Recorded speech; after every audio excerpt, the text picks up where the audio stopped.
Oui, qu'y a-t-il? Vous voyez bien que je suis occupé, je viens à peine de commencer mon deuxième petit déjeuner. Non, voyons, le prochain épisode n'est pas prévu avant plusieurs mois. Mais non, enfin. Quoi? Comment ça? Le public est déjà là? Lancez le générique! Lancez le générique!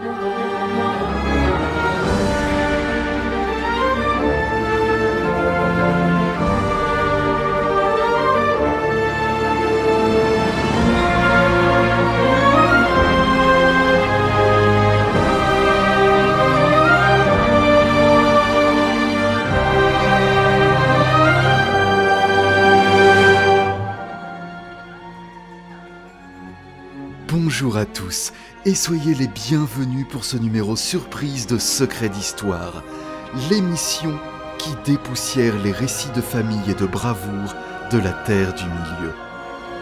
Aujourd'hui, pour ce court épisode improvisé, je vais vous narrer tout ce que vous avez toujours voulu savoir sur l'un des Valar les plus révérés de notre temps, Oromé le chasseur. Dans chaque chaumière du pays de Bré, jusqu'au grand hall de Pierre d'Erebor, en passant par les talents de la Laurienne, nul n'ignore l'existence des Valar, les divinités d'Arda, qui veillent sur le monde depuis l'aube des temps. Tous, néanmoins, n'occupent pas exactement la même place dans les terres immortelles, et 8 d'entre eux, appelés les Aratar, sont considérés comme les plus anciens et nobles d'entre tous. On trouve ainsi parmi eux Manwë, le seigneur des vents et des Valar, Varda, la reine des étoiles, Ulmo, le maître des flots, Yavanna, la gardienne des plantes, Aolé, le grand forgeron, Mandos le juste, Niena, la dame de la pitié, et enfin Oromé. Frère de Nessa, l'épouse de Tulkas, le Vala guerrier, et mari de Vanna, Oromé était avant tout connu pour son amour des forêts et des animaux qui les peuplaient, n'aimant rien de plus que de se mettre à l'épreuve, qu'il s'agisse de dompter des fauves féroces, de se mesurer à sa sœur à la course, ou de tester son habileté à l'arc. Il aimait également s'occuper de ses grands troupeaux de bêtes, principalement des bovins qu'il faisait paître aux abords de ce qui allait devenir aujourd'hui la mer de Rhûn, mais aussi et surtout de son cheval, le majestueux Nahar. On disait de ce destrier blanc comme la neige qu'il luisait d'une teinte argentée lorsque la nuit tombait, que ses sabots étaient ceints d'or et que la puissance de son galop suffisait à faire trembler la terre. Malheureusement, son amour pour la Terre du Milieu fut mis à l'épreuve avant même le début du Premier Âge, lorsque le sombre Melkor détruisit les 2 lampes, plongeant le monde dans l'obscurité et pervertissant petit à petit les créatures qui y vivaient. Mais alors que les autres Valar prenaient refuge de l'autre côté de la mer, au Valinor, Oromé, lui, ne partit pas immédiatement, car le dieu chasseur, bien que moins fort que Tulkas, était d'un caractère bien plus sanguin, prompt à se mettre en colère et lent à s'en départir.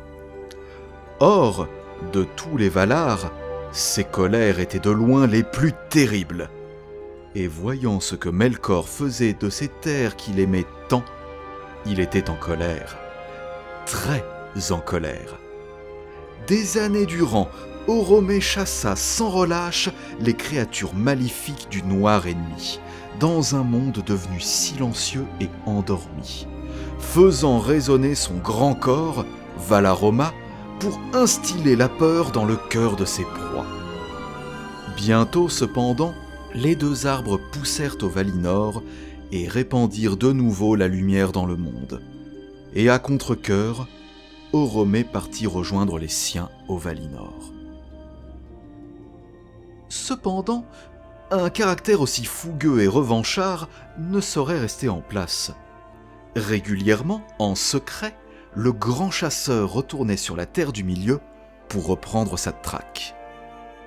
Et c'est ainsi, par pur hasard, qu'il découvrit en 1085 de l'année des arbres des créatures qu'il n'avait jamais vues auparavant. Les tout premiers elfes qui venaient de s'éveiller quelques années auparavant sur les rives du Cuivenien. Terrifiés à la vue de ce puissant être, auréolé de sa juste colère et monté sur un cheval faisant trembler la terre, certains d'entre eux s'enfuirent. Mais beaucoup d'autres comprirent qu'ils n'avaient pas là affaire à une créature des ténèbres, et finirent par s'approcher de lui. Oromé, comprenant qu'il s'agissait là des premiers-nés que le monde attendait, décida de rester vivre quelque temps à leur côté, leur enseignant une partie de son savoir, avant de partir en leur compagnie pour un long voyage vers le Beleriand, afin de les mettre sur le chemin du Valinor, là où ils seraient en sécurité. Melkor, qui craignait malgré sa puissance la colère du grand chasseur, laissa cette procession d'elfes en paix. Ceux qui avaient fui le Vala, en revanche, furent capturés pour nourrir ses sombres desseins, donnant naissance après des siècles de torture à une race que les peuples libres n'ont que trop bien appris à craindre. Il y aurait encore bien des choses à compter sur Oromé. Comment ces bêtes donnèrent naissance à une race d'Aurochs dont l'une des cornes fut utilisée pour façonner le grand corps des intendants du Gondor. Comment il traqua Melkor en compagnie de Tulkas après la chute des arbres. Ou encore comment les Mehara, les grands chevaux blancs réputés légendaires au Rohan, seraient des descendants directs de Nahar, son destrier. Mais tout ceci, ce sera une autre histoire.